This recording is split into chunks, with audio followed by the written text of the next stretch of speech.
അത് നമ്മൾ ഈ പ്ലാറ്റ് അത് നമ്മൾ ഈ പ്ലാറ്റ്ഫോമിൽ ഡിക്ലെയർ ചെയ്യുകയും ചർച്ചകളിൽ ഡിക്ലെയർ ചെയ്യുകയും ചെയ്ത് നവംബർ മാസം എല്ലാവരും ഒന്നുകിൽ ഭാഗികമായിട്ട് അല്ലെങ്കിൽ പൂർണ്ണമായിട്ട് ഉപവസിക്കുകയും പ്രാർത്ഥിക്കുകയും ചെയ്യാനിടയായി. और वो जैसे ही हमें वचन को सुने थे तो हमने हमारी कलीसियाओं में भी इसकी घोषणा करके, हमारे अपने व्यक्तिगत जीवन में भी घोषणा करके, या तो पूर्ण रीति से या तो आधा उपवास के अनुभव में हमने इस बातों के लिए प्रार्थनाओं को उन समय में किए थे। അതിൻ്റെതായ വ്യത്യസ്തമായിട്ടുള്ള അനുഭവങ്ങളും വിടുതലുകളും നമ്മൾ അനുഭവിച്ചുകൊണ്ടിരിക്കുകയാണ്. और उस प्रार्थना के जो परिणाम स्वरूप आमीन विभिन्न प्रकार के आमीन जो आशीषें हैं और विभिन्न प्रकार की जो छुटकारा हैं, इन दिनों में हम उसे अनुभव करते आ रहे हैं। ദാവീദ് പറഞ്ഞു, ഞാൻ ഇത് അറിഞ്ഞിരുന്നില്ല, അവനോ ഇവിടെ ഉണ്ടായിരുന്നു, ഞാൻ അറിഞ്ഞില്ല എന്ന്. और दाऊद इस प्रकार से कहता है कि वो यहाँ पे था और मैं ये बात को जाना नहीं। നമ്മുടെ പ്രാർത്ഥനയ്ക്ക് മറുപടിയായി നാം അറിയാത്ത സമയത്ത് പ്രൈസ് ദി ലോർഡ് അവൻ തന്നെ ഇറങ്ങി വന്ന് മറുപടി തരുന്ന ദൈവം നമ്മുടെ ദൈവം. हमारी प्रार्थना के उत्तर के रूप में हम न जानने वाला ऐसे समय में वो परमेश्वर उतर आकर हमारे लिए उत्तर देने वाला समय है इन दिनों। അതുകൊണ്ട് നമ്മുടെ പ്രാർത്ഥന വ്യർത്ഥമല്ല സഹോദരങ്ങളെ. इसलिए ये बात को याद रखना है कि हमारी प्रार्थनाएं जो है वो व्यर्थ ना ठहरेगी। യാക്കോബ് പറയുന്നത്, I did not expect it. That means an unexpected blessings. और याकूब इस प्रकार से कहता है कि मैंने इस परमेश्वर की उपस्थिति को मैंने नहीं जाना था। एक आमीन, एक अनपेक्षित एक आशीष प्रभु ने मुझे दिया है। നമ്മുടെ പ്രാർത്ഥനയ്ക്ക് മറുപടിയുമായി നാം പ്രതീക്ഷിക്കാത്ത, വിചാരിക്കാത്ത, പലപ്പോഴും നമ്മുടെ ആശ അറ്റ് കഴിയുമ്പോൾ അൺഎക്സ്പെക്റ്റഡ് ടൈമിലായിരിക്കും അവൻ ഇറങ്ങി വന്ന് വിടുവിക്കുന്നത്. നമുക്കതിനായി കാത്തിരിക്കാം. और कई बार हमारी प्रार्थना के आमीन जो उत्तर के रूप में जब हम कभी सोच नहीं रहे हैं या कभी हम उस विषय के लिए इंतजार नहीं किए हैं, ऐसे आमीन एक समय पर परमेश्वर हमारे लिए अपनी प्रार्थनाओं का उत्तर हमें दे रहा है। നാം സേവിക്കുന്ന കർത്താവ് പുകയുന്ന തിരിയെ പിന്നെയും കെടുത്തിക്കളയാനല്ല ശ്രമിക്കുന്ന, പിന്നെയോ അതിനെ പിന്നെയും ജ്വലിപ്പിക്കാൻ ശ്രമിക്കുന്ന കർത്താവ് നമ്മുടെ ദൈവം. हम जिस परमेश्वर की सेवकाई करते हैं या किससे प्रार्थना करते हैं, वो हमारे जीवन में जलती हुई जो दिया है उसे बुझाने वाला नहीं है, परंतु उसे और जलाकर उसी से आशीष प्रदान करने वाला प्रभु है। ചതഞ്ഞോട അത് നശിച്ചു പോകട്ടെ എന്ന് ചിന്തിക്കുന്ന ദൈവമല്ല, അതിനെ ഒടിച്ചു കളയുന്ന ദൈവമല്ല. പ്രൈസ്, അങ്ങനെ ഒരു കർത്താവിനെയാണ് ഞാനും നിങ്ങളും സേവിക്കുന്നത്, പ്രാർത്ഥിക്കുന്നത്. और जो आमीन टूटा हुआ है उसे तोड़कर फेंकते नहीं हैं, परंतु वो परमेश्वर उसी को पुनर्स्थापित कराने वाला परमेश्वर है, और वही प्रभु का हम आराधना और प्रार्थना और उसका सेवा करता है। അതുകൊണ്ട് എത്ര പഴകിയ വിഷയമായിരുന്നാലും, എത്ര ഓൾഡ് സബ്ജക്റ്റ് ആയിരുന്നാലും, ആശ അറ്റുപോയെന്ന് ചിന്തിച്ചാലും അതിൻ്റെ മേൽ അത്ഭുതകരമായി പ്രവർത്തിപ്പാൻ കഴിവുള്ള ദൈവമാണ് നമ്മുടെ ദൈവം. और चाहे इसलिए हमारा विषय कितना भी पुराना क्यों ना हो, और चाहे हमारी उस विषय के प्रति सारी आशा खत्म हो चुका हो, परंतु वो परमेश्वर कभी उसके प्रति हार नहीं मानता। वो प्रभु हमारे लिए अपने कार्यों को कितना भी पुराना है वो करने के लिए सामर्थी हैं। ഞാൻ കഴിഞ്ഞ രാത്രിയിൽ ദൈവവചനം ധ്യാനിച്ചുകൊണ്ടിരിക്കുമ്പോൾ ഒരു പ്രത്യേക വിഷയം എന്നോട് പരിശുദ്ധാത്മാവ് ഇടപെട്ടത്, നഷ്ടപ്പെട്ടതിനെ കർത്താവ് റീസ്റ്റോർ ചെയ്താൽ, റീസ്റ്റോർ ചെയ്യുക മാത്രമല്ല പഴയതിലുപരിയായി ശക്തമായി ഉപയോഗിക്കാൻ മതിയായ ദൈവമാണെന്ന്.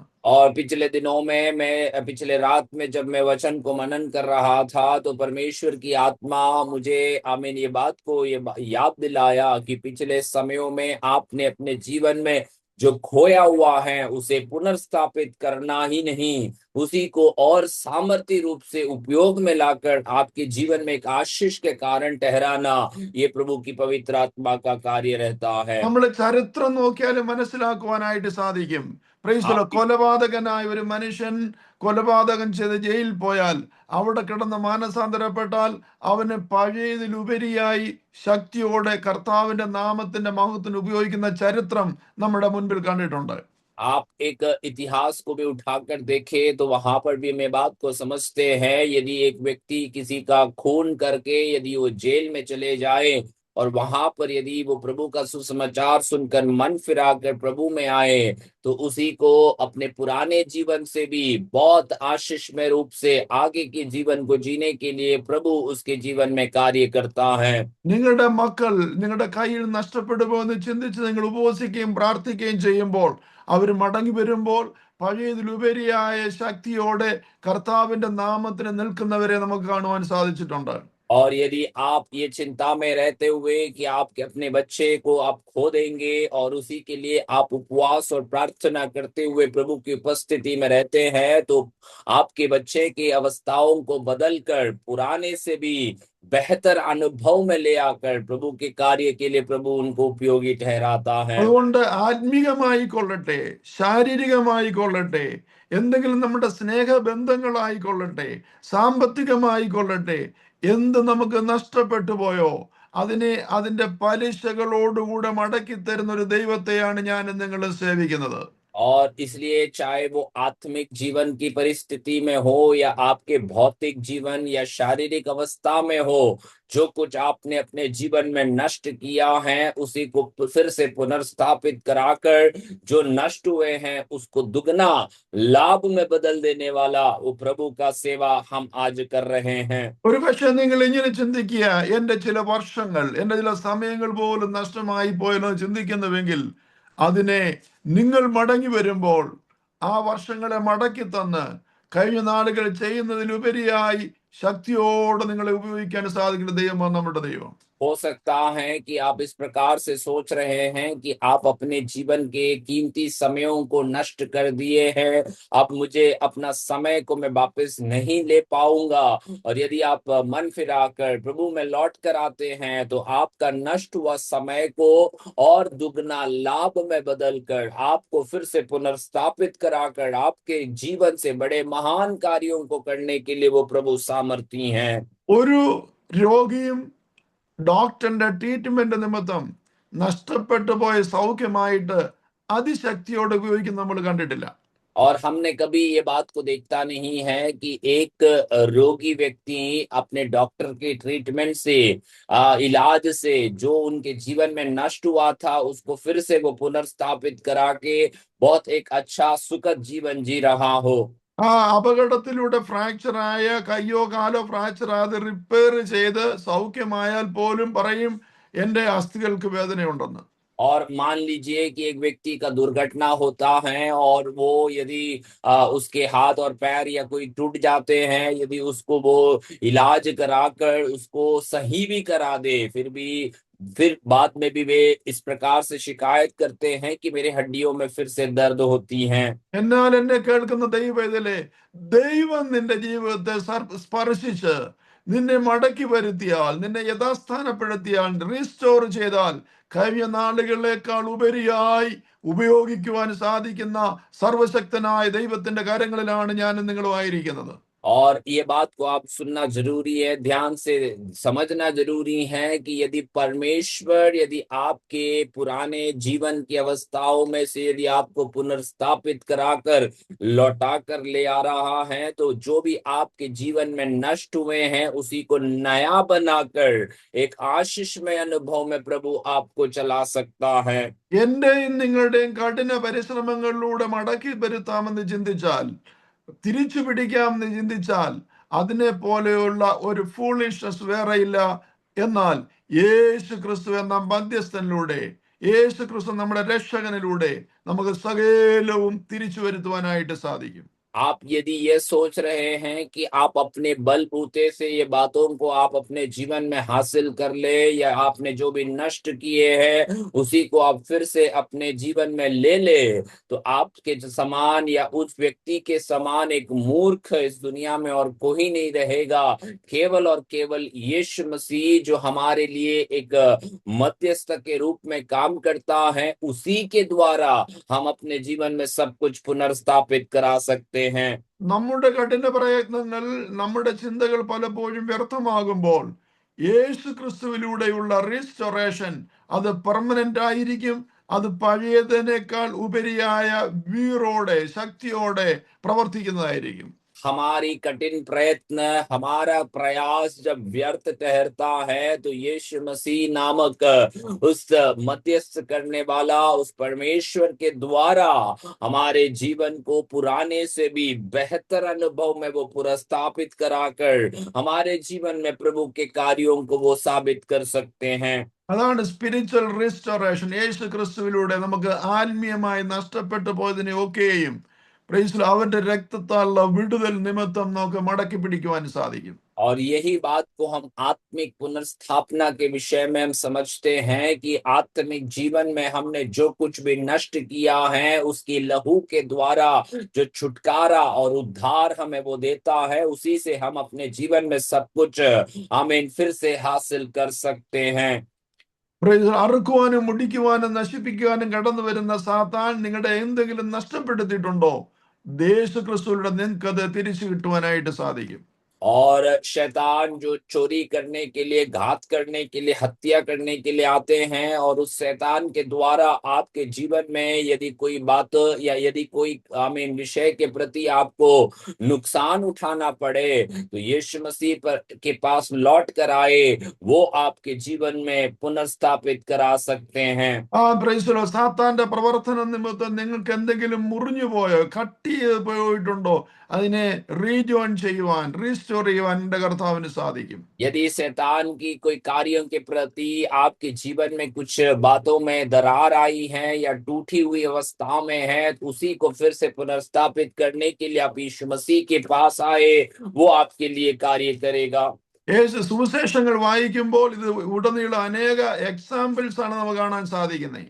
यदि आप सुसमाचार की पुस्तकों को पढ़ते हैं, तो वहां पर सैकड़ों आमीन जो उपमाओं को और आमीन दृष्टांतों को आप इसके प्रति देख पाते हैं। അവന്റെ ഹെൽത്ത് നഷ്ടപ്പെട്ടു, ആരോഗ്യം നഷ്ടപ്പെട്ടു, ആരോഗ്യം മടക്കി തരുന്ന കർത്താവ്. और जिसका आमीन सेहत खराब हुआ, जिसका आमीन आरोग्य नष्ट हुआ, उसकी आमीन सेहत को पुनर्स्थापित कराने वाला परमेश्वर। മുടന്തന് സൗഖ്യം കൊടുത്ത, എഴുന്നേറ്റ് നടക്കുമാറാക്കിയ, കുരുടന് കാഴ്ച കൊടുത്ത, ചെകിടന് സൗഖ്യമാക്കിയ, എന്തിന് മരിച്ചവരെ പോലും ഉയർപ്പിച്ച യേശുവിന് എന്റെയും നിങ്ങളുടെയും ജീവിതത്തിൽ ഇതിലധികമായ അത്ഭുതങ്ങളെ സൃഷ്ടിക്കാൻ സാധിക്കും. और जिस परमेश्वर ने लंगड़ों को चलने में मदद किया, अंधों को देखने के लिए मदद किया और बहरों को सुनने के लिए मदद किया, क्यों ना कुछ हम ज्यादा कहे, जो मृत व्यक्ति थे उसको भी जी उठाया, वो परमेश्वर हमारे और आपके जीवन में भी अपना अद्भुत कार्यों को करता है। ജീവിതത്തിൽ ഉണ്ടായിപ്പോയ സന്തോഷങ്ങളും സമാധാനങ്ങളും ആത്മാർത്ഥതയും പ്രൈസ് ജീവിതത്തിൽ നഷ്ടപ്പെട്ടു പോയോ, യേശു ക്രിസ്തുവിലൂടെ അതിനെ മടക്കിയെടുക്കുവാനായിട്ട് സാധിക്കും. और यदि आपने अपने जीवन में वो जो आशीष और आनंद और शांति और वो खराईपन की अवस्था है, यदि आपने ये अपने जीवन में खो दिए हैं, तो यीशु मसीह में आप लौट कर आए, सब कुछ को वो पुनर्स्थापित करा सकता है। നിങ്ങൾക്ക് വാഗ്ദാനമുണ്ട്, വാഗ്ദത്തമുണ്ട്. ജോയൽ പ്രവാചകന്റെ പുസ്തകം 2-ാം അധ്യായം 25-ാം വാക്യം. ജോയൽ 2:25. और आप अपने वचनों को ध्यान दे तो योएल नबी के पुस्तक 2 अध्याय उसके 25वें आयत में आपको प्रभु का वायदा प्रभु ने दिया हुआ है। അവിടെ പറയുന്നത്, നിങ്ങൾ ലജ്ജിച്ചു പോകത്തില്ല. നിങ്ങൾക്ക് നഷ്ടമായത്, വെട്ടുക്കിൾ തിന്നു കളഞ്ഞത്, തുള്ളൻ അരിച്ചു കളഞ്ഞത്, നിങ്ങൾ ആണ്ടുകൾ നഷ്ടപ്പെട്ടു പോയതിനെ ഞാൻ നിങ്ങൾക്ക് മടക്കി തരാമെന്ന്. और वहां पर इस प्रकार से लिखता है, जिन वर्षों की उपज अरबे नामक टिड्डियों और येलेक और हासिल ने और गजाम नामक टिड्डियों ने, अर्थात मेरे बड़े दल ने, जिसको मैंने तुम्हारे बीच खा ली थी, उसको हानि को मैं तुम्हारी भर दूंगा। നമ്മളിൽ പലരും ചില നഷ്ടബോധങ്ങളുമായിട്ടല്ലേ ഇരിക്കുന്നത്. और कई बार हम में से कई लोग आमीन कुछ नुकसान हो गए हैं या कुछ खो दिए हैं, ये सोच के साथ बैठते रहते हैं। പുറമെ നമ്മള് സന്തോഷമൊക്കെ കാണിക്കുമ്പോൾ തന്നെ എവിടെയോ ഒരു നഷ്ടബോധം നമ്മുടെ സബ് കോൺഷ്യസ് മൈൻഡിൽ നമുക്ക് ഫീൽ ചെയ്യുന്നില്ലേ? कई बार हम बाहरी रूप से तो हम खुश हैं और आनंदित हैं, हम दिखाते हैं, लेकिन अंदर ही अंदर हमारे जीवन में जो नष्ट हुए हैं, उस बातों को हम कहीं ना कहीं सोचते बैठते हैं। എങ്കിലും അത് അങ്ങനെ സംഭവിച്ചല്ലോ, എങ്കിലും അവൻ അങ്ങനെ ചെയ്തല്ലോ, എങ്കിലും അവൾ അങ്ങനെ ചെയ്തല്ലോ എങ്കിലും ഇങ്ങനെ സംഭവിച്ചു പോയല്ലോ എന്നൊക്കെയുള്ള ചിന്ത നമ്മളിങ്ങനെ പലപ്പോഴും അലട്ടിക്കൊണ്ടിരിക്കാറുണ്ട്. आमीन। कितना भी हम उस चीज को बुलाने की कोशिश करें, फिर भी वो बात तो यादों में आ जाती हैं कि जो भी बोलो ऐसा हो गया, उन्होंने मेरे साथ ऐसा व्यवहार कर दिया, और ऐसी बातों को हम सोचकर व्याकुल और निराश होकर बैठ जाते हैं। ജോയൽ പ്രവാചകന്റെ പുസ്തകം 1:4 പറയുന്ന പോലെ ഭൂമിയിൽ ഇന്ന് വരെ സംഭവിച്ചിട്ടില്ലാത്ത എന്തെങ്കിലും ആയിരിക്കാം നീ ഫേസ് ചെയ്യുന്നത്. और योएल नबी के पुस्तक 1 अध्याय उसकी 4 आयत में जैसे पढ़ते हैं, तो आज तक इस पृथ्वी में जो ऐसे नुकसान हुए नहीं है, ऐसी एक बड़ी परिस्थिति को आप अपने जीवन में सामना कर रहे होंगे। എങ്കിൽ പോലും അതിനെ തിരിച്ചു തരുവാൻ സർവശക്തനായ ദൈവം പറയുകയാണ്, പ്രൈസ് ഞാൻ അതിനെ നിനക്ക് മടക്കി തരും. लेकिन चाहे कोई भी नुकसान क्यों ना होने दो, सर्वशक्तिमान परमेश्वर ये आपसे वायदा करता है कि जो आपने आमीन खो दिए हैं, उसे मैं लौटा कर देने के लिए सामर्थी हूँ। Yeah, there is a season for everything. हमेशा याद रखना कि हमें हमारे कार्यों के लिए हमेशा एक समय प्रभु ने ठहराया हुआ है। നിലം ഉഴുതുവാൻ, വിത്ത് വിതയ്ക്കുവാൻ, അതിനെ പാലൻ പോഷണം ചെയ്യുവാൻ, കൊയ്യുവാൻ എല്ലാത്തിനും ഓരോ സമയം വെച്ചിട്ടുണ്ട്. और वचन इस प्रकार से कहते हैं कि एक खेती में उसे हल जोतने के लिए, बीज बोने के लिए, आमीन, और उसका कटनी काटने के लिए, सबके लिए प्रभु ने एक समय ठहराया है। ആ സീസണിലാണ് അത് വർക്ക് ചെയ്യുന്നത്. और उसी समयों में वो काम करता है। We believe it. This is the season of restoration. हमें ये विश्वास करना है कि एक पुनर्स्थापना का एक समय प्रभु ने हमारे सामने रखा है। അതുകൊണ്ട് നാം ദൈവസന്നിധിയിൽ ഒന്ന് മുട്ടുമടക്കുമോ, ഉപവസിക്കുമോ, പ്രാർത്ഥിക്കുമോ, കരയുമോ, നിലവിളിക്കുമോ, അവൻ നമുക്ക് വേണ്ടി സകലവും മടക്കി തരുവാൻ തയ്യാറുള്ളവനാണ്. और इस कारण से यदि हम प्रभु के सामने घुटने टेकने के लिए, प्रार्थना करने के लिए, उपवास में बैठने के लिए और लौट कर आने के लिए तैयार होते हैं, तो जो भी हमने अपने जीवन में नष्ट किए हैं उसे लौटा कर देने के लिए प्रभु सामर्थी हैं। ഇയ്യോബിന്റെ ജീവിതം പോലെ അനുഭവിച്ച ആരും എന്റെ ഈ മുൻപിൽ സ്ക്രീനിൽ ഇരിപ്പില്ല. अयूब के जीवन में अयूब ने जो कार्यों को, जो बातों को अपने जीवन में अनुभव किया था, वैसे कोई मेरे सामने तो बैठे नहीं होंगे। കൂട്ടുകാർക്ക്, സ്നേഹിതർക്ക് സംശയമായിരുന്നു ഇയ്യോബിനെ, അവൻ എന്തോ കുഴപ്പം ഉണ്ടാക്കിയിട്ടാണ് അവൻ ഇതൊക്കെ അനുഭവിക്കുന്നതെന്ന്. और अयूब के मित्रों को भी ये बात लगने लगा कि अयूब ने शायद कुछ तो घोर आमीन अपराधों को किए हैं, इसलिए वो ये सब अपने जीवन में अनुभव कर रहे हैं। അവനും ആകെ പതറിപ്പോയി, എന്തു ചെയ്യും എന്ന് അവന് തന്നെ പതർച്ചയുണ്ടായി. और कई बार हम अयूब को देखें तो अयूब अपने आप में डगमगा जाता है कि मैं क्या करूं, मैं ऐसे एक परिस्थिति में आ गया हूं। അങ്ങനെ പതറിയിരിക്കുന്ന പലരും എന്റെ ഈ ശബ്ദം കേൾക്കുന്നുണ്ട്. और मैं ये बात को समझता हूँ कि ऐसे डगमगाए हुए कई लोग मेरी आवाज को आज सुन रहे हैं। എന്നാൽ ഇയ്യോബിന്റെ പുസ്തകം 42:2 ഇങ്ങനെ പറയുന്നു, ഇയ്യോബ് ഒരിക്കൽ കൺഫസ് ചെയ്തു, അവന് സകലവും കഴിയുമെന്നും അവന്റെ ഉദ്ദേശമൊന്നും അസാധ്യമല്ലെന്നും ഞാൻ അറിയുന്നു എന്ന് പറഞ്ഞ നിമിഷം മുതൽ അവന്റെ ജീവിതത്തിൽ വ്യത്യാസം വരാൻ തുടങ്ങി. परंतु अयूब ने एक बार अपने जीवन में ये बात की, आमीन, घोषणा की। उसके 42 अध्याय उसके 2 आयत में इस प्रकार से लिखते हैं, मैं जानता हूं कि तू सब कुछ कर सकता है और तेरी युक्तियों में से कोई रुक नहीं सकती। और जिस समय उसने ये बात को कबूल किया, उस समय से उसके जीवन में एक पुनर्स्थापना की कार्य शुरू होने लगी। അവന്റെ വിഷയങ്ങളെ അവൻ മാറ്റിവെച്ച് സ്നേഹിതന്മാർക്ക് വേണ്ടി പ്രാർത്ഥിക്കാൻ തുടങ്ങി. और अयूब अपने विषयों को दूर करते हुए अपने मित्रों के लिए वे प्रार्थना करने लगे। ആ സമയം മുതൽ അവന്റെ ജീവിതത്തിൽ അവൻ അനുഗ്രഹം പ്രാപിക്കാനിടയായി. और उस क्षण से हम बात को वचन में देखते हैं कि अयूब अपने जीवन में आशीष पाने लगे। അവന് നഷ്ടപ്പെട്ടതിന്റെ ഇരട്ടിയായി ദൈവം മടക്കി കൊടുത്തു. और जो अयूब को नष्ट हुए थे उसका दुगना प्रभु ने उसको लौटा कर दिया था। ഇങ്ങനെ പ്രവർത്തിപ്പാൻ കഴിവുള്ള ഏതൊരു ദേവനുണ്ട് ഈ ഭൂമിയിൽ, ഏതൊരു ശക്തിയുണ്ട് പ്രൈസ് ഈ ഭൂമിയിൽ, നമ്മുടെ കർത്താവല്ലാതെ മറ്റാരുമില്ല. और ऐसे कार्य करने के लिए हमारे बीच में कौन ऐसा परमेश्वर है या कौन ऐसा ईश्वर है इस दुनिया में जो हमारे परमेश्वर प्रभु जैसा कार्य कर सकता है। ബൈബിളിന്റെ എല്ലാ ആശയവും എല്ലാ ചിന്താഗതിയും എല്ലാ വാക്തത്വവും ഇതാണ്, നിങ്ങൾക്ക് നഷ്ടപ്പെട്ടത് മുഴുവൻ യേശു ക്രിസ്തുവിലൂടെ നമുക്ക് മടക്കി തരാമെന്ന്. और बाइबल में यदि सारे विषयों को यदि आप समा कर देखें तो आपने अपने जीवन में जो कुछ भी नष्ट किए हैं वो यीशु मसीह के द्वारा आपको लौटा कर देने के लिए वो प्रभु का आमीन सामर्थी हैं। അത് ഏദൻ തോട്ടത്തിൽ വെച്ച് തുടങ്ങിയതാണ്.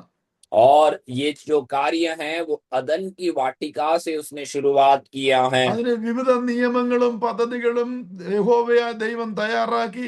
എന്നാൽ യേശു ക്രിസ്തുവിലൂടെയാണ് അത് പൂർണ്ണമായി തീരുവാനിടയായത്. और उस कार्य के लिए विभिन्न नियमों को और व्यवस्थाओं को और कार्य प्रणाली को परमेश्वर ने तैयार किया, लेकिन हम आमीन आगे वचनों में देखते हैं कि यीशु मसीह के द्वारा उन सारे वायदाओं का पूर्तिकरण होता है। അപ്പോസ്തല പ്രവൃത്തിയിൽ 120 പേര് കൂടിയിരുന്ന് പ്രാർത്ഥിച്ചപ്പോൾ അവരുടെ മേൽ വന്ന അഭിഷേകം അവരെ അത് മനസ്സിലാക്കി കൊടുത്തു. और प्रेरितों के काम में जब 120 प्रभु के लोग इकट्ठे होकर जब वे प्रार्थना कर रहे थे और उनके ऊपर जो पवित्र आत्मा का अभिषेक उतर आया, वो पवित्र आत्मा ने उन्हें ये बात का उजागर कर दिया। അതുകൊണ്ടാണ് അവർ ഈ ഭൂമിയിലുള്ളതിനെ അന്വേഷിക്കാതെ നിത്യതയെക്കുറിച്ച് അന്വേഷിക്കുകയും നിത്യതയെക്കുറിച്ച് പ്രസംഗിക്കുകയും ചെയ്ത് ഭ്രാന്തമായ കർത്താവിന്റെ വേലയിൽ മുന്നേറുവാനിടയായത്. और इसलिए उन समयों में हम लोगों को देखते हैं कि वे इस दुनिया में जो कुछ है उसके पीछे ना दौड़ते हुए वो परमेश्वर के राज्य का प्रचार करते हुए वे आमीन एक प्रकार के पागलों के समान इस दुनिया में प्रभु की सेवकाई में वे लगे हुए थे। ഇന്നത്തെ തലമുറയിൽ നമുക്കും ആവശ്യമായത് ഈ വെളിപ്പാടാണ്. ഈ ഭൂമിയിലുള്ളത് നിത്യമല്ല. Praise the lord. കാണാത്ത ഒന്ന് നിത്യമായിട്ടുള്ളതുണ്ട്. ആ അഭിഷേകമാണ്, ആ വെളിപ്പാടാണ് ഞാൻ നിങ്ങളും പ്രാപിക്കേണ്ടത്. आज के समय में आज के समाज में ये एक दर्शन को हमें प्राप्त करना जरूरी है कि ये जो दुनिया में चीजों को देख रहे हैं वे कोई भी स्थायी नहीं है, वे सब कुछ मिट जाने वाला है, परंतु जो अनंतता में हमें प्राप्त होती है वही हमेशा के लिए स्थिर रह सकता है। ഇയ്യോബ് പ്രൈസ് നിഷ്കളങ്കനായിരുന്നു, ദോഷം വിട്ടകന്നനായിരുന്നു, ദൈവഭക്തനായിരുന്നു. എങ്കിലും അവന്റെ ജീവിതത്തിൽ വന്നത് പ്രൈസ് ദി ലോർഡ് കഷ്ടത അവൻ വന്നു കഴിഞ്ഞപ്പോൾ അവൻ മൊത്തം പതറിപ്പോയെങ്കിലും ദൈവം അവന്റെ നഷ്ടപ്പെട്ടതിന്റെ ഡബിളായിട്ട് ഇരട്ടിയായിട്ട് തിരിച്ചു കൊടുക്കുവാനിടയായി. अय्यूब के जीवन में प्रभु की ओर से जो गवाही वो प्राप्त किए थे वे निष्कलंक थे, वे आमीन आमीन खराई के साथ और बुराई को छोड़कर भलाई का पीछा करने वाला अनुभव में रहने वाला व्यक्ति रहा, परंतु उसके जीवन में कष्ट और दुख को उसको अनुभव करना पड़ा, परंतु प्रभु में उसने जब अपना शरण लिया तो प्रभु ने सब कुछ उसको लौटा कर दिया। എന്നെ കേൾക്കുന്ന ദൈവദാസന്മാരെ, എന്നെ കേൾക്കുന്ന ദൈവമക്കളെ, നിങ്ങൾ ഇന്ന് ഏതെങ്കിലും വിഷയത്തിൽ നിരാശയോടിരിക്കുന്നെങ്കിൽ ആ നിരാശ വിട്ട് നിങ്ങൾ ദൈവത്തെങ്കിലേക്കൊന്ന് മടങ്ങിക്കേ. നിങ്ങൾക്ക് നഷ്ടപ്പെട്ടതിനെ അതിന്റെ ഡബിളായിട്ട് മടക്കി തരുവാൻ സാധിക്കുന്ന ദൈവത്തെ ഞാൻ നിങ്ങളും സേവിക്കുന്നത്. मुझे सुनने वाले प्रिय लोगों, प्रभु के दास दासियों और विश्वासी गणों, यदि आप अपने जीवन में कुछ भी नष्ट हुए अनुभव में आप बैठे हो तो प्रभु में विश्वास करें, प्रभु से प्रार्थना करें। नष्ट हुओं को लौटा कर देने के लिए वो प्रभु सामर्थी प्रभु हैं। ആ ശത്രുവിന്റെ അറ്റാക്ക് നിമിത്തം പ്രൈസ് ദി ലോർഡ് യാതൊരു കാരണവുമില്ലാതെയാണ് അവൻ ആ കഷ്ടത അനുഭവിച്ചു മുഴുവൻ. और शत्रु की ओर से जो भी उसके जीवन में उसको हानि उठानी पड़ी, तो आमीन वचन के अनुसार हम ये बात को पढ़ते हैं कि बिना कोई कारण का उसने ये सब कुछ को अपने जीवन में अनुभव किया था। അത് വ്യക്തമായിട്ട് അറിയാവുന്ന ദൈവം അവന് ഡബിളായിട്ട് തിരിച്ചു കിട്ടുന്നു. ദൈവം നിങ്ങളെ അനുഗ്രഹിക്കും. നിങ്ങൾ മടങ്ങി വരുവാൻ തയ്യാറാണെങ്കിൽ, പ്രാർത്ഥിക്കുവാൻ തയ്യാറാണെങ്കിൽ, നിങ്ങൾക്ക് നഷ്ടപ്പെട്ടതിനെ എന്തെല്ലാം ആയിക്കൊള്ളട്ടെ ദൈവം തിരിച്ച് ഡബിളായിട്ട് തിരിച്ചു വരുവാൻ കഴിവുള്ള ദൈവമാണ് നമ്മുടെ ദൈവം.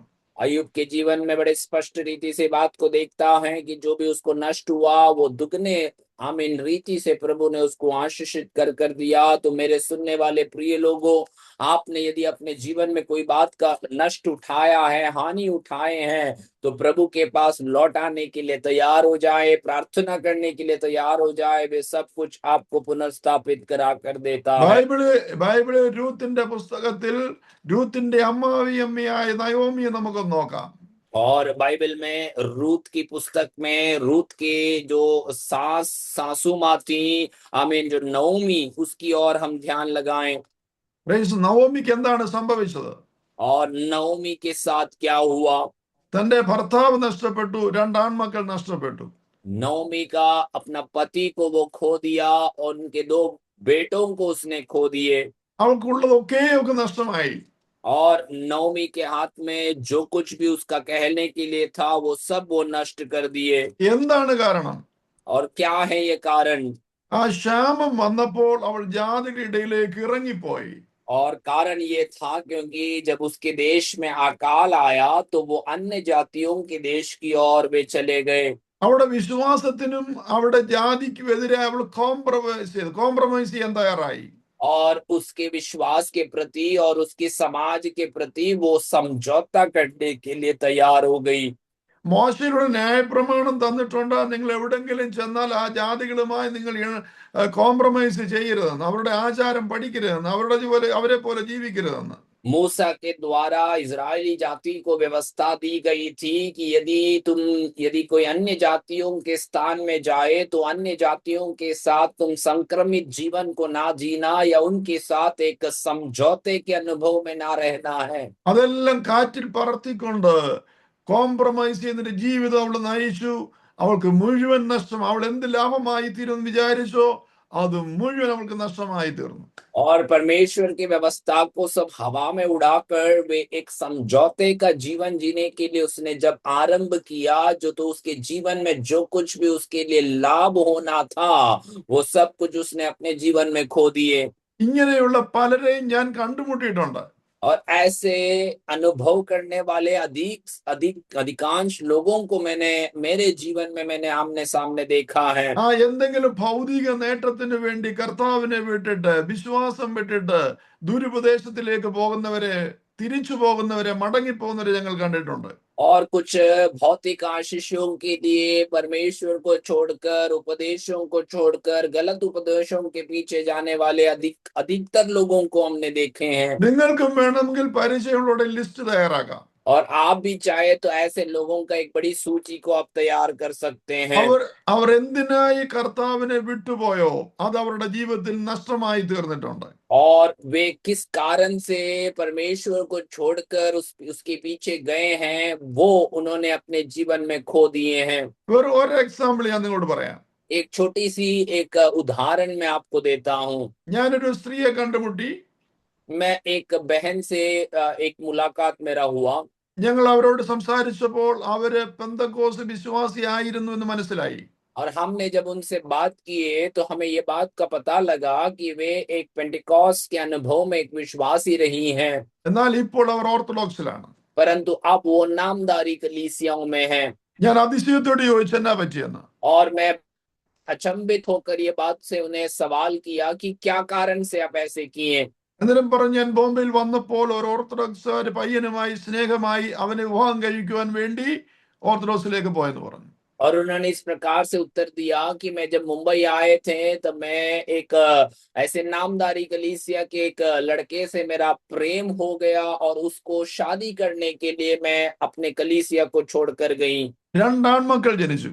उनको 2 पुत्र जन्म हुए।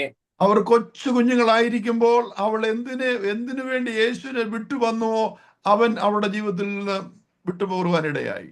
और वो बच्चे जब छोटे ही थे तो जिस कारण से वो परमेश्वर को छोड़कर उसके पीछे गए थे वो उसके जीवन में नष्ट हो गए।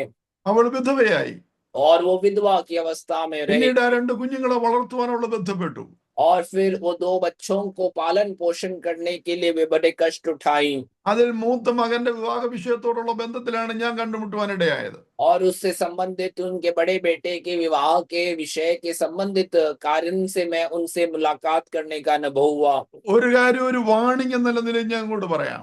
एक बात मैं आपको एक चेतावनी के रूप में मैं कहना चाहता हूँ। ദൈവത്തെ ഉപേക്ഷിച്ചിട്ട്, ഉപദേശം ഉപേക്ഷിച്ചിട്ട് നിങ്ങൾ എന്തെങ്കിലും നേടാൻ പോയാൽ അത് നിങ്ങളുടെ ജീവിതത്തിൽ കഠിനകരമായ അനുഭവമായിരിക്കും. അത് നിങ്ങളുടെ ജീവിതം നഷ്ടമാകുമെന്ന് ചരിത്രം പറയുന്നു. यदि आप परमेश्वर को भूलकर, यदि आप परमेश्वर की व्यवस्था की बातों को भूलकर, यदि कुछ लाभ के लिए, यदि आप प्रभु को छोड़कर जाने के लिए आप कोशिश कर रहे हैं, तो आपके लिए वे बड़े खतरनाक और बड़े नुकसानदायक साबित होंगे। ഇത് ഒരു എക്സാമ്പിൾ മാത്രമാണ്. ഇതുപോലെ ഡസൻസ് ഓഫ് എക്സാമ്പിൾ എന്റെ കയ്യിലുണ്ട്. ഒരു ദിവസം ഞാൻ അത് എഴുതാൻ തയ്യാറായിരിക്കുക.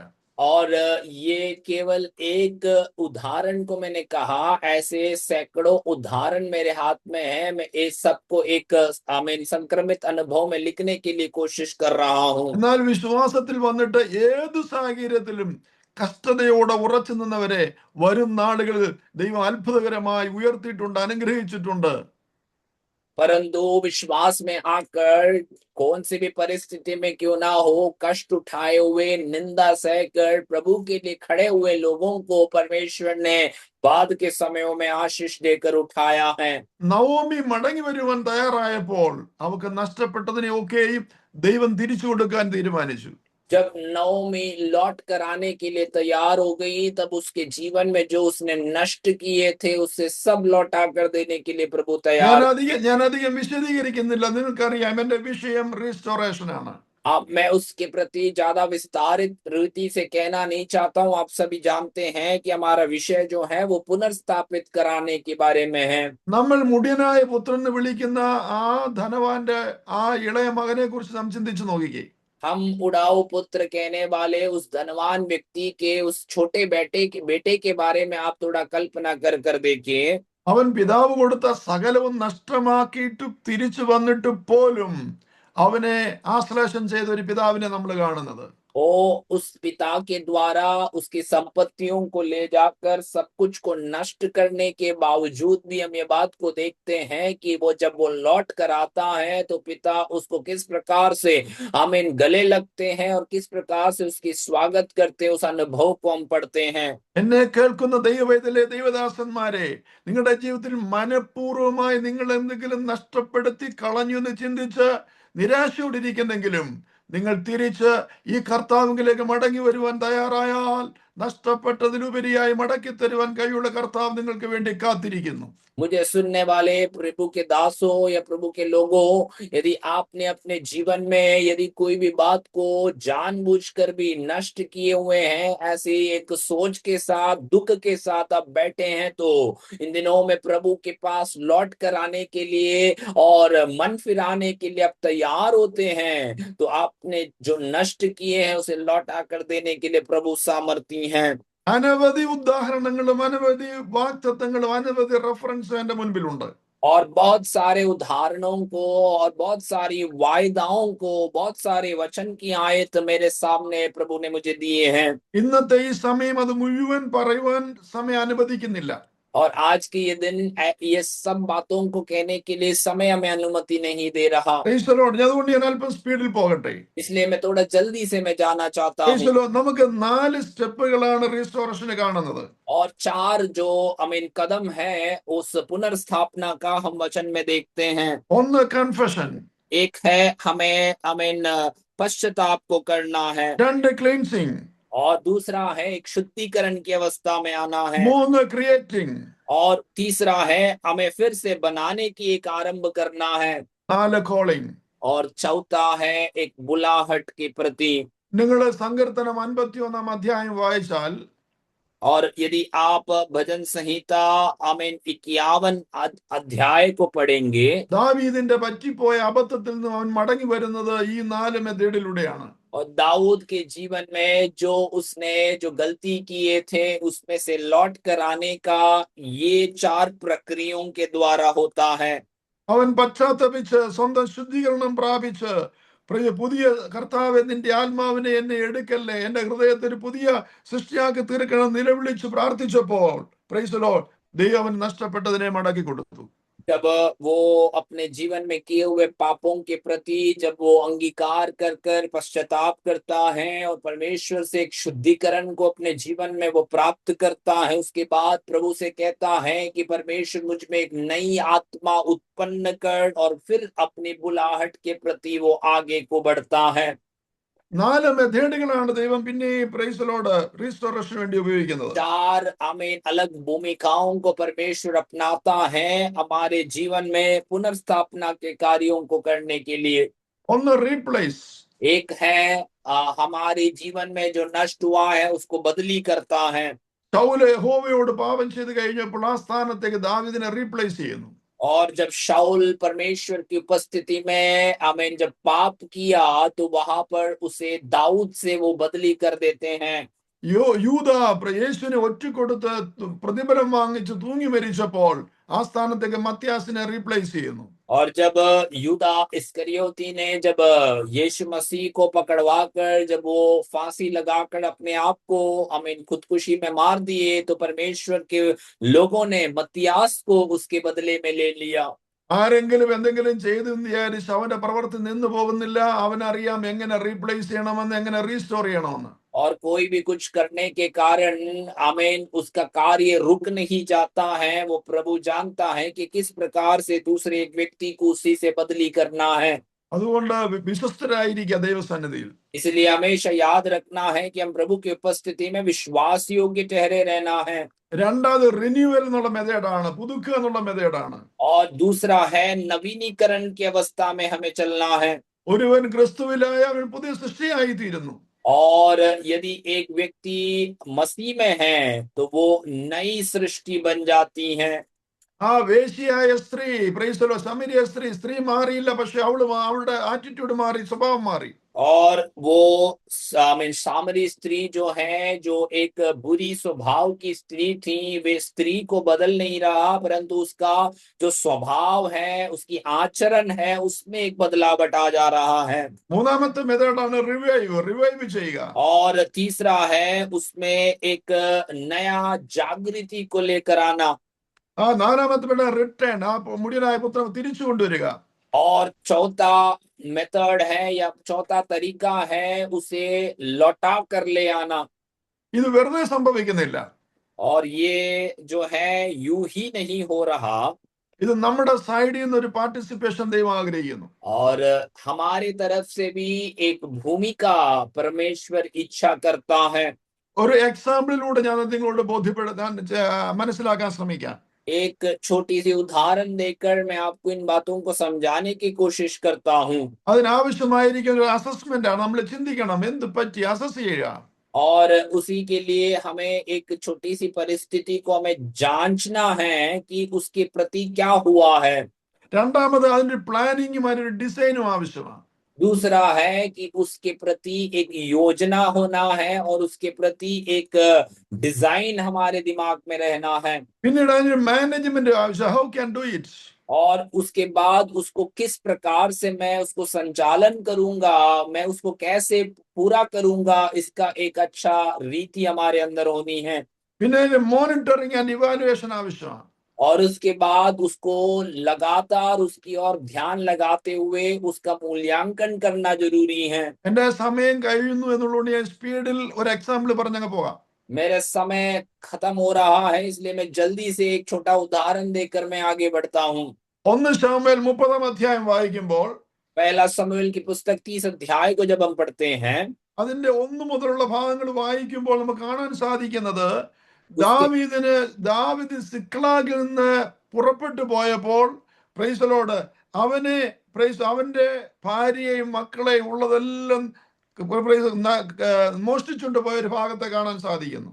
और उस 30 अध्याय के पहले आयत से आप पढ़ेंगे तो दाऊद जो है आमीन अपने जनों समेत जब सिकलाग पहुंचा तो उसके पत्नी और उसके बच्चों समेत उनको चुरा कर ले जाने वाला एक भाग हम वहां पर पढ़ते हैं। അവിടെ എഴുതിയിരിക്കുന്ന ദാവീദ് വലിയ കഷ്ടത്തിലായി. और वहां लिखा जाता है कि दाऊद बड़े संकट में पड़े हुए थे। അവർ ഉറക്കെ നിലവിളിച്ചു. वो बड़े आवाज से प्रभु की ओर पुकारने लगे।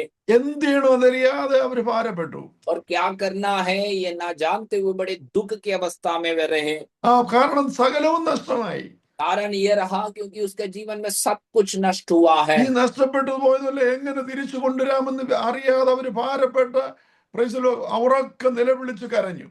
और ये जो नष्ट हुआ है उसे कैसे लौटा कर लाए ये ना जानते हुए बड़े ऊंची आवाज में प्रभु के पास वो रो रहे थे। പെട്ടെന്ന് ദാവീദിന് ബോധ്യം വന്നു. तुरंत दाऊद को एक बात का ध्यान हुआ ദാവീദോ തന്റെ ദൈവമായ യഹോവയിൽ ധൈര്യപ്പെട്ടു. और दाऊद वचन कहता है कि अपना परमेश्वर पर वो धैर्य धीरज धरने लगा। ആ പുതിയ നിയമത്തിൽ അപ്പോസ്തല പ്രവൃത്തി ഉടനീളം വായിക്കുമ്പോൾ ശിഷ്യന്മാർ ഒരു കാര്യം ചെയ്യുന്നതിന് മുമ്പ് അവിടെ എഴുതിയിരിക്കുകയാണ്, അവർ ആത്മാവിൽ ധൈര്യപ്പെട്ടു. और नए नियम में प्रेरितों के काम को जब हम पढ़ते हैं तो प्रभु के चेले ने जब भी वे कार्य करने से पहले वचन वहां पर बड़े स्पष्ट रीति से कहता है कि वो परमेश्वर में धीरज लगने धरने लगे। ദാവീദ് യഹോവയിൽ ധൈര്യപ്പെട്ടപ്പോൾ അവൻ അതിന് പ്ലാൻ ചെയ്യാൻ തുടങ്ങി, ഇനി എന്ത് ചെയ്യാൻ പറ്റും. और जब दाऊद यहोवा पर धीरज धरकर आगे बढ़ने लगा तो यह योजना बनाने लगे कि आगे मैं क्या कर सकता हूं। അവൻ അഹിമേലെക്കിന്റെ മകനായ അബ്യാഥാർ പുരോഹിതനോട് ആലോചന ചോദിച്ചു. और वो अहीमेलेक के बेटा जो अब्याधार याजक रहा उसी से उसने आमीन सलाह को मांगा। അവന് ഓർഡർ കിട്ടി, അവന് വാഗ്ദത്തം കിട്ടി, പ്രോമിസ് കിട്ടി, പിന്തുടരുക, നീ അവരെ നിശ്ചയമായി എത്തിപ്പിടിക്കും. और उसे वहां से एक उत्तर मिला, एक वायदा मिला कि तुम उनका पीछा करो, प्रभु उनको तुम्हारे हाथ में कर देंगे। അതിന്റെ 18-ാം വാക്യം ഇങ്ങനെ പറയുക, उसके 18वें आयत में इस प्रकार से लिखा गया है, ക്രൈസ്തലോ, അവർക്ക് നഷ്ടമായതൊക്കെയും അമാലേക്കരിൽ നിന്നും ദാവീദ് വീണ്ടെടുത്തു.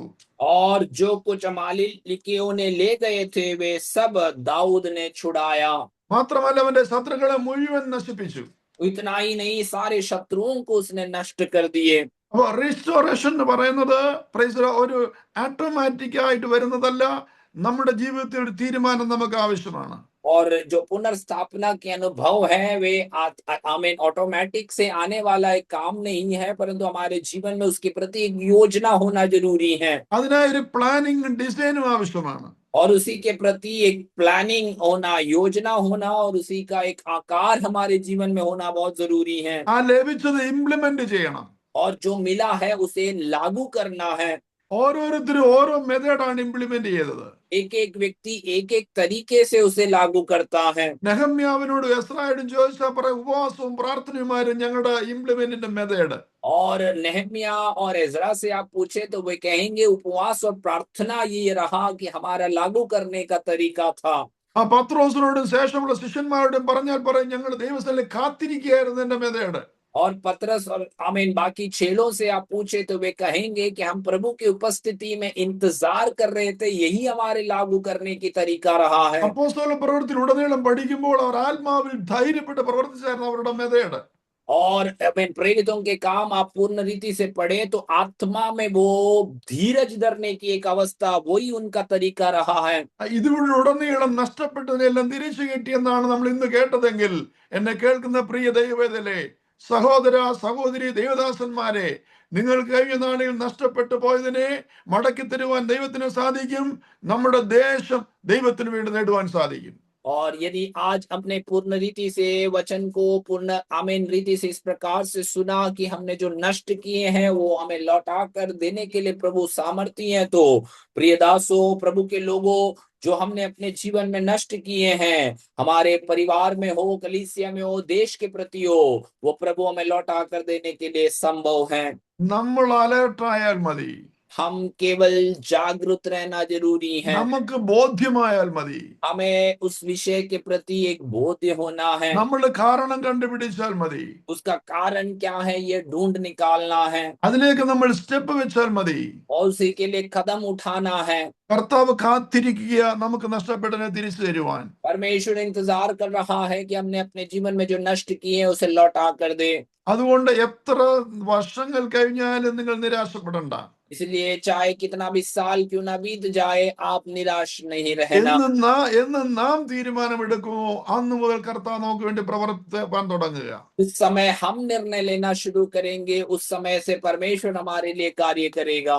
This is the season of restoration. यही ये समय है, यही ये एक मौसम है कि हमारे जीवन में परमेश्वर का पुनर्स्थापना के कार्यों के അത് लिए നിങ്ങൾക്ക് നഷ്ടമായി എന്ന് വരുവാനിടയാകരുത്. और आपके जीवन में ये समय नष्ट ना होने पाए. ഈ കാലഘട്ടം കഴിഞ്ഞിട്ട് അന്വേഷിച്ചാൽ എത്തിപ്പിടിപ്പാൻ സാധ്യമായെന്ന് വരികയില്ല.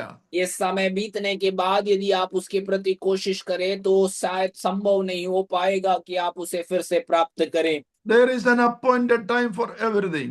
हर एक कार्य के लिए परमेश्वर का एक नियुक्त समय प्रभु ने ठहराया है അതിനായി നമുക്ക് നമ്മെ തന്നെ ദൈവകരങ്ങൾ സമർപ്പിക്കാം. और उसी के लिए हम अपने आप को प्रभु के हाथों में समर्पित करें. കർത്താവെ, ഞങ്ങളുടെ നിഷ്കളങ്കത കൊണ്ട് ഞങ്ങളെ കളിപ്പിച്ചു കൊണ്ടുപോയവരെല്ലാം തിരിച്ചുതരാനിടയാകട്ടെ.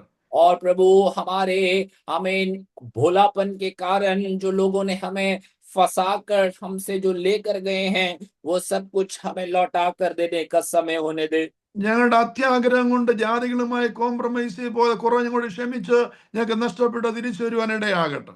हमारे लालच के कारण हमने अन्य जातियों से जो भी समझौता कर कर प्राप्त करने की कोशिश करने के कारण जो नष्ट हुए हैं वो सभी को लौटाने का एक समय होने दे प्रभु.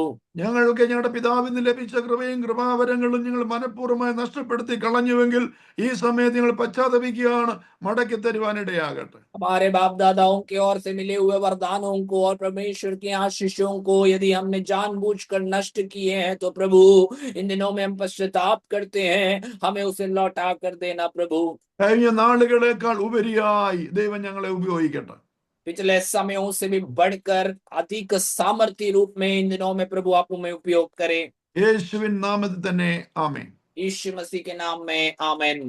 ദൈവം നിങ്ങളെ എല്ലാവരെയും അനുഗ്രഹിക്കുമാറാകട്ടെ.